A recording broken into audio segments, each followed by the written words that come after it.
Support comes from the Missouri Forest Products Association, saluting Earth Day on April 22nd with an ongoing commitment to help offset carbon emissions with sustainable harvesting of Missouri forests. Details at choosewood.com. It's Wednesday, September 1st. This is The Gateway. I'm Wayne Pratt.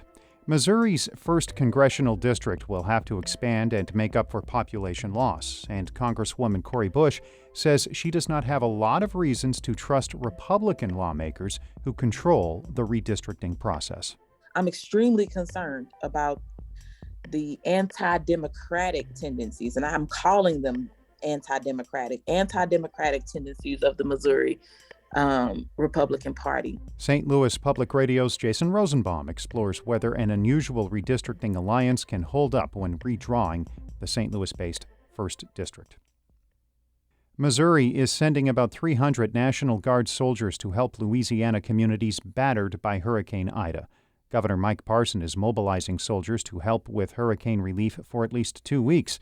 Ida ravaged the region's power grid, leaving 1 million people and businesses in Louisiana without power. At least 4 deaths are blamed on the storm.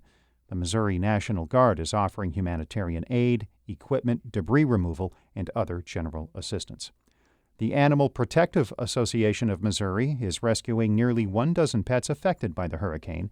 A team of volunteers is bringing 10 dogs that were evacuated from shelters in Louisiana to Oklahoma before the hurricane hit to St. Louis today.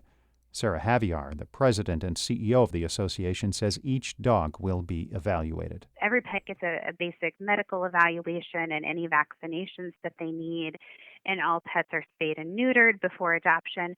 But we understand that the pets that we're bringing here to St. Louis, a couple of them have some additional medical needs to get them healthy. The dogs will not be available for adoption for at least a week at the association's adoption center. Democrats in the Illinois General Assembly have again pushed through new legislative district maps over the objections of Republicans and minority community advocacy organizations. Those community groups wanted more time to review the proposed boundaries, but the majority Democrats rolled ahead yesterday with passing revised maps ahead of a court hearing today in lawsuits challenging the redistricting plan. GOP State Representative Avery Bourne says her Democratic colleagues raced through the latest remap process. You might as well say, we drew this for our own power. Hope you like it. You might get to read it after you vote on it. This is the opposite of transparent. It was a sham to ask the public to be in those hearings if you're not even going to take into consideration their suggestions. Democrats elected to use alternative population information for redistricting this spring when it became clear 2020 census numbers would be delayed. But since the U.S. Census Bureau released that information in mid-August, independent analyses have found unconstitutional elements in the Democrats' redistricting plan. A new law in Illinois could prove to be a boon for home bakers who want to sell their creations. Sean Crawford reports. The change provides new rules for those in the cottage food industry who have only been able to sell products primarily through farmers markets. The law expands options to include festivals, home sales, and shipping as a way to get items to the public.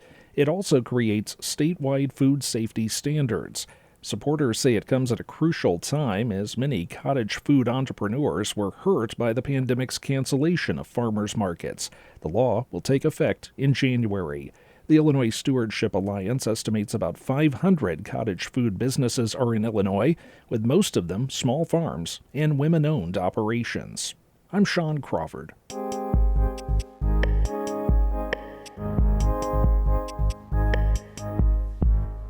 Missouri's 1st Congressional District is often credited with creating a political system where black candidates can thrive. But population loss will require the St. Louis-based district to add largely white suburbs. St. Louis Public Radio's Jason Rosenbaum examines whether an unusual redistricting alliance will secure black political representation for the district. On Election Day last November, Cori Bush spent time before the polls closed meeting with voters at a school in Clayton. After defeating incumbent Lacey Clay in a hard-fought Democratic primary, Bush was only hours away from becoming the first black woman to represent Missouri in Congress. I wouldn't change it, like this moment, to be able to be here. Compared to her bruising primary against Clay, Bush's November election was a breeze. After all, the St. Louis and St. Louis County-based 1st District is the most Democratic in the state. It also has the highest concentration of black voters in Missouri, something that came into place due to an unusual alliance between African American Democrats and Republicans. To the casual observer of politics, such an arrangement may seem like it's completely out of nowhere, especially since black Missourians vote for Democrats in huge numbers. But the decades-long relationship stems back to the 1960s, where dozens of Republicans in the Missouri state legislature teamed up with black and rural Democrats to create a majority African-American 1st District. For black Missourians back then, the arrangement meant that they would, for the first time, be sending an African-American to Washington. And as former Republican Lieutenant Governor Peter Kinder explained, the alliance also provided benefits to Republicans. And it was in the interest of Republicans, very simply, to pack as many Democrats into a district as possible and thereby make other districts in the state competitive and winnable. Mike Jones is a former St. Louis alderman and a longtime observer of St. Louis regional politics. He says black and white Democrats in St. Louis have long been hostile toward one another, having much different goals and policy aspirations. If you're black in America doing politics, Republicans have tendency to be existential enemies, and white Democrats are totally unreliable. Because members of Congress typically have strong political organizations, a black congressman can be very helpful to candidates down the ballot, including for important state legislative and municipal posts. But others, like Democratic State Representative Donna Behringer, say that they're not necessarily enthused about the practice of creating largely Democratic or Republican seats. She says it has negative ramification for voters. So when voters say to me, Donna, what do we do in the state of Missouri? Come on, we're not always being listened to. I tell them it comes down to redistricting. And if we're going to have packed seats, whether it's a House seat, Senate seat, or congressional seat, you will get exactly what we're getting now for the next 10 years. Jeff Smith is a former Missouri state senator who also holds a doctorate in political science. He completed his master's thesis on redistricting. He says states like North Carolina and Georgia saw alliances take hold between black Democrats and Republicans to draw up congressional maps to bolster African American representation. But Smith added these arrangements made the overall map more favorable to Republicans. If you believe that black political interests are served by having exclusively black voices in power, then you could conceivably say this is a positive thing.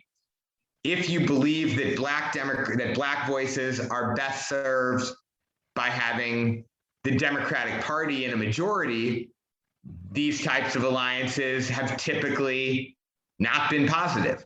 The 1st District lost population in the 2020 census, so it will need to expand into whiter suburbs in St. Louis County. That doesn't necessarily mean that Bush would be vulnerable to a white Democratic challenger in a one-on-one matchup, but she says she doesn't exactly trust Republican lawmakers right now, pointing to how the Missouri Supreme Court had to effectively force the state to implement voter-approved Medicaid expansion. I'm extremely concerned about the anti-democratic tendencies, and I'm calling them anti-democratic tendencies of the Missouri Republican Party. Democratic State Representative Lakeisha Bosley of St. Louis says maintaining a congressional seat that a black person can win has ripples beyond the world of politics. As a African-American woman, I think it's imperative to be able to see representation. Like, you need to see yourself in these positions. And not only that, you're bringing a different voice of someone who's come from the areas we talked about underserved all the time. Lawmakers will take up redrawing Missouri's congressional map in early 2022. I'm Jason Rosenbaum, St. Louis Public Radio. Our Fred Ehrlich edited that report. Shula Newman is the executive editor of St. Louis Public Radio, a listener-supported service of the University of Missouri St. Louis. Music by Ryan McNeely of Adult Fur. I'm Wayne Pratt. This has been The Gateway.